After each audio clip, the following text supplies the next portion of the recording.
22 নম্বর হলো স্ত্রীর প্রতি সুধারণা রাখা, কুধারণা না রাখা, সদা সর্বদাই স্ত্রীর প্রতি সুধারণা রাখা।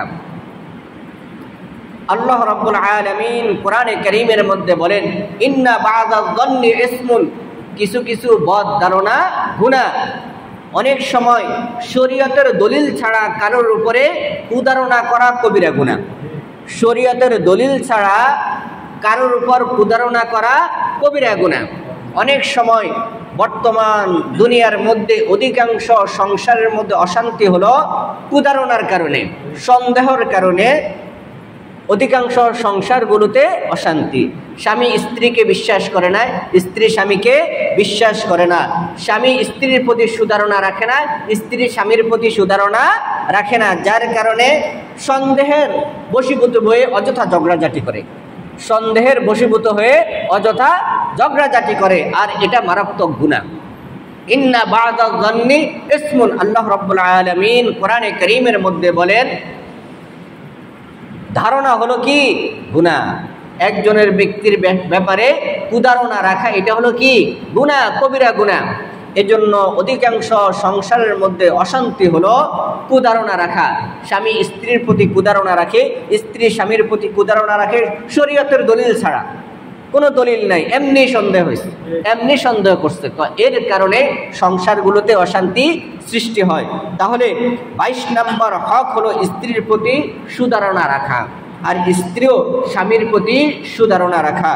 23 নম্বর হক হলো স্ত্রীর বিষয়াদি গোপন রাখা, কারণ স্বামী স্ত্রীর কিছু বিষয় থাকে একান্ত নিজস্ব, স্বামী স্ত্রীর কিছু বিষয় থাকে একান্ত নিজস্ব, একান্ত ব্যক্তিগত, এগুলো অন্তরঙ্গ বন্ধুর কাছেও স্ত্রীর গোপন বিষয় প্রকাশ করবে না, স্ত্রীও তার অন্তরঙ্গ বান্ধবীর কাছে স্বামীর কোনো বিষয় প্রকাশ, গোপন কোনো বিষয় প্রকাশ করবে না। এটা স্ত্রীর হক যে স্ত্রীর গোপন বিষয়গুলোর প্রতি স্বামী খেয়াল রাখা, তার অন্তরঙ্গ বন্ধুর কাছেও তা প্রকাশ না করা। মা বাপ তো দূরের কথা, কারণ স্ত্রীর একান্ত অনেক বিষয় থাকে যেটা তাদের স্বামী স্ত্রীর পরস্পর নিজস্ব বিষয়, এটা অন্যের কাছে প্রকাশ না করা, গোপন রাখা। তাহলে কি হয়? দাম্পত্য জীবন সুখময় হয়। 24 নম্বর হলো মনের ভালোবাসা মুখে প্রকাশ করা। স্ত্রীকে যে আপনি ভালোবাসেন এটা মাঝে মাঝে মুখে প্রকাশ করা, তাহলে স্ত্রী খুশি হয়ে যায়। হাদিস শরীফের মধ্যে আছে, আল্লাহ রাসূল সাল্লাল্লাহু আলাইহি ওয়াসাল্লাম ইরশাদ করেন, তুমি যাকে ভালোবাসো এটা তাকে মুখে প্রকাশ করো, তুমি যাকে ভালোবাসো এটা মুখে প্রকাশ করো। আল মারউ মা'a মান আহাব্বা ইলাই, কারণ যে যাকে ভালোবাসে কিয়ামতের দিন সে তার সাথে থাকবে। তুমি যে তাকে ভালোবাসো এটা মুখে প্রকাশ করলে অনেক সময় সে খুশি হয়, অনেক সময় সে কি হয়? খুশি হয়। এজন্য তাকে যে ভালোবাসো এটা অন্তরের বিষয়টা মাঝে মাঝে মুখে প্রকাশ করো, তাহলে সে কি হয়ে যাবে? খুশি হয়ে যাবে।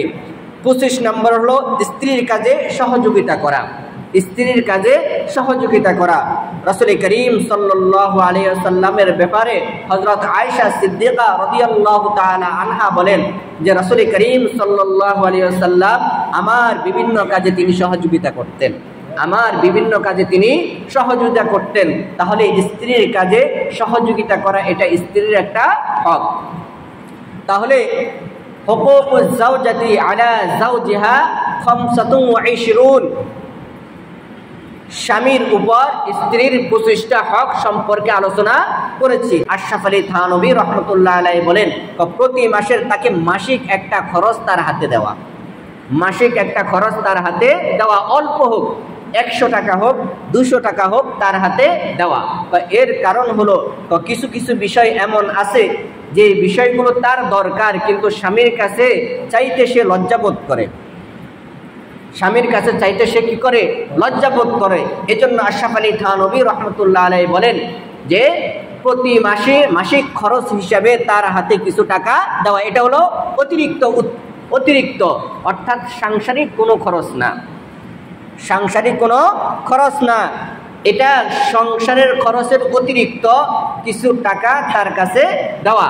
তাহলে তার এমন কিছু বিষয় আছে যেই বিষয়গুলো তার দরকার, কিন্তু কারো কাছে চাইতে সে লজ্জাবোধ করে, তাহলে এই প্রয়োজনটুকু সে নিজে পরিপূর্ণ করতে পারবে।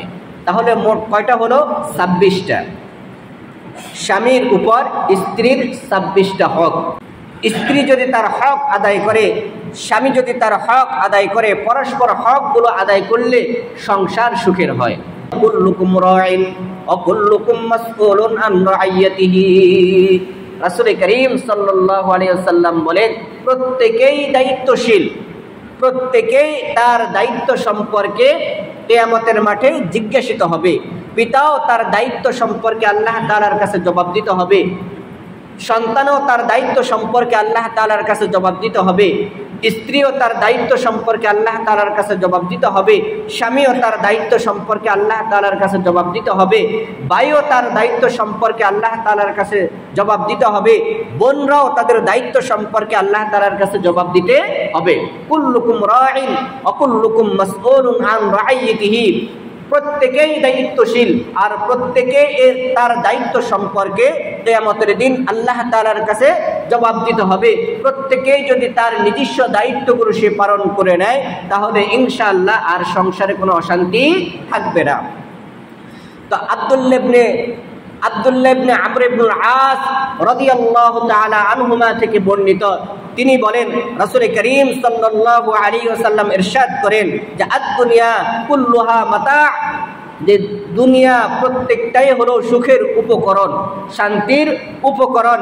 ওয়া খায়রু মাতা'id দুনিয়া আল মারআতুস সালিহা। আদ-দুনিয়া, দুনিয়ার মধ্যে সবচেয়ে সুখের উপকরণ হলো নেককার স্ত্রী। আমরা তো এখন বিবাহ করার সময় দেখি এর সম্পদ আছে কিনা, সুন্দর কিনা, এই দুইটাকে সবচেয়ে বেশি প্রাধান্য দেওয়া হয়। অথচ রাসূল করিম সাল্লাল্লাহু আলাইহি ওয়াসাল্লাম বলেন, সাধারণত মেয়ে দেখতে গেলে 3টা জিনিস দেখা হয়, যে সে সুন্দর কিনা, তার বংশ ভালো কিনা, সম্পদ আছে কিনা। এই 3টা জিনিস দেখা হয়।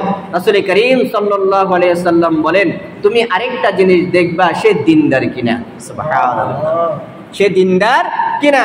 যদি দেখা গেছে ওই 3টা নাই, শুধু তার দিনদারিয়াত আছে, এটাকেই প্রাধান্য দাও, আল্লাহ তাআলা বাকি 3টা জিনিস তোমাকে দিয়ে দিবেন। সুবহানাল্লাহ, তার মাল না থাকলেও সে তোমার ঘরে দিন নিয়ে আসার কারণে সে মাল আল্লাহ তাআলা দিয়ে দিবেন।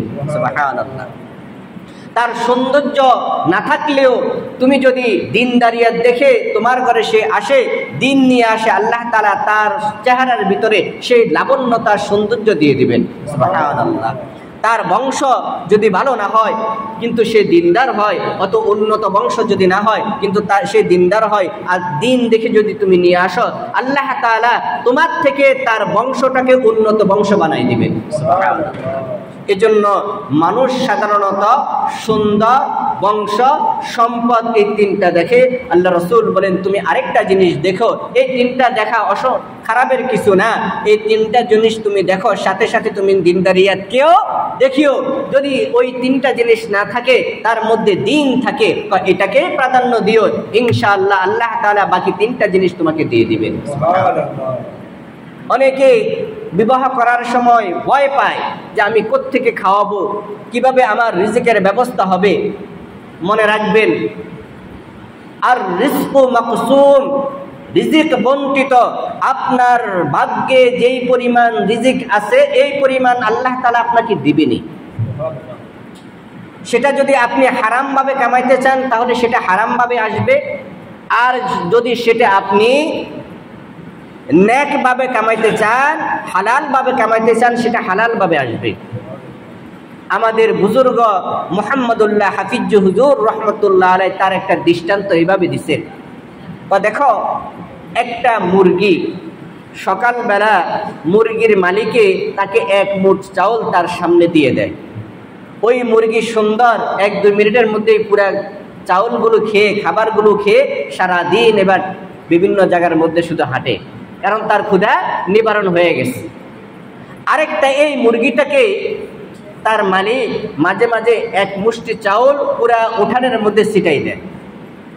ছিটাই দেওয়ার কারণে এই এক মুষ্টি চাউলে কিন্তু পুরা উঠানে ছিটাই দেওয়ার কারণে এই এক মুষ্টি চাউল, এই এক মুষ্টি খাবার খেতে খেতে তার সকাল থেকে সন্ধ্যা পর্যন্ত সময় শেষ হয়ে যায়।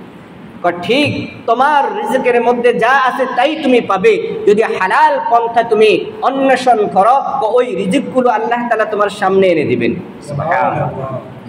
আর যদি তুমি হারাম ভাবে সেটা কামাইতে চাও, সারা দিন তুমি পরিশ্রম করবা, তোমার ভাগ্যে যেটা আছে সেটাই পাবে, কিন্তু হারাম পদ্ধতিতে পারবে, তার মানে তুমি সময়ের কোনো বরকত পাবে না। এই অল্পটুকু রিজিক তালাশ করার জন্য তোমার সারাটা জীবন শেষ হয়ে যাবে, তারপর তুমি সময়ের মধ্যে কোনো বরকত পাবে না।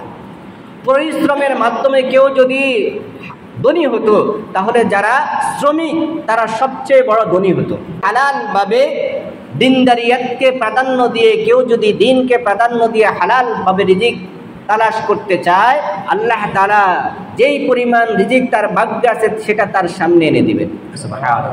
তাকে পেরেশানি পোহাতে হবে না। আর যদি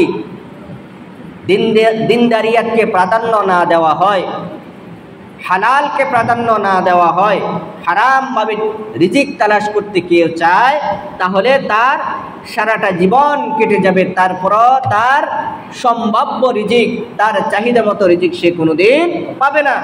রাসূল করিম সাল্লাল্লাহু আলাইহি ওয়াসাল্লাম বলেন, বান্দারা হলো এমন, মানুষকে আল্লাহ তাআলা এমন চাহিদা দিয়ে সৃষ্টি করেছেন যে চাহিদার শেষ হবে না, কিন্তু তার হায়াত শেষ হয়ে যাবে। স্বর্ণের দুটা যদি পাহাড় হয়, উহুদ পাহাড়ের মতো দুটা যদি স্বর্ণের পাহাড় হয়, তখন সে চাইবে আমার আরেকটা স্বর্ণের পাহাড় হোক। তার মানে তার চাহিদা কোনোদিন শেষ হবে না। এজন্য অনেকেই থেকে খাওয়াবে জন্য বিবাহ করে না, হারাম কাজে লিপ্ত হয়ে যায় না। বিবাহের বয়স হয়ে গেলে সন্তানকে বিবাহ করাই দেন, ইনশাআল্লাহ তার রিজিকের ব্যবস্থা আল্লাহ তাআলাই করে দিবেন। কোত্থেকে কিভাবে করবেন এটা আপনি কোনোদিন কল্পনা করে খুঁজে পাবেন না। আপনি নিজেই চিন্তা করেন, বিবাহের আগে 100 টাকা আপনার বাপের থেকে আপনি চেয়ে নিতেন, আপনার পকেট খরচটা আপনার বাপের থেকে আপনি চেয়ে নিতেন। বিবাহ করার পরে আপনি নিজেও চলেন, নিজের স্ত্রীকেও চালান, আপনার সন্তানকেও আপনি চালাইতেছেন, আবার পিতামাতার খরচটাও আপনি বহন করেন। রিজিকের ব্যবস্থা কে করলো? অথচ বিবাহের আগে আপনার পকেট খরচটাও আপনার বাপ থেকে নিতে হতো, চেয়ে নিতে হতো। বিবাহ করার পরে আপনার ভিতরে মোটামুটি আল্লাহ তাআলা এতটাই প্রশস্ততা দিয়েছেন যে আপনি নিজেও চলেন, নিজের স্ত্রীকেও চালান, নিজের সন্তানদেরকেও চালান, আবার পিতামাতাদেরকেও তাদের মাসিক একটা খরচ দেন। কে দিয়েছে? কোনোদিন কল্পনা করে দেখেছেন? হ্যাঁ, যে বিবাহের আগে আপনি নিজে চলতে কষ্ট হয়ে যেত, এখন আপনি এতগুলো মানুষকে চালাইতেছেন। কে চালাইতেছে? আপনার ক্ষমতা, আপনি চলতে পারেন? আর রিজক মাকসুম, রিজিক আল্লাহ তাআলার পক্ষ থেকে বণ্টিত। যেই পরিমাণ রিজিক পাবে আল্লাহ তাআলা তাকে সেই পরিমাণ রিজিক দিবেন। তবে দুনিয়া দারুল আসবাব, দুনিয়া মাধ্যম ছাড়া কোনো কিছু আল্লাহ তাআলা করান না। পিতা মাতা ছাড়া আল্লাহ তাআলা দিতে পারেন, এটা আল্লাহ তাআলার কুদরত, দিতে পারেন, ক্ষমতা আছে, দেখাই দিলেন হযরত আদম আলা নবিয়ানা আলাইহিস সালামকে। বাপ ছাড়া সন্তান দুনিয়াতে আনতে পারেন, এটার ক্ষমতা আল্লাহ তাআলার আছে, দেখাইছেন হযরত ঈসা রূহুল্লাহকে। এটা আল্লাহ তাআলা পারেন, আল্লাহ তাআলা পারেন, কিন্তু আল্লাহ তাআলা দুনিয়া একটা নিজামের ভিতরে চালান। আর দুনিয়া দারুল আসবাব, দুনিয়া আসবাব ছাড়া চলে না।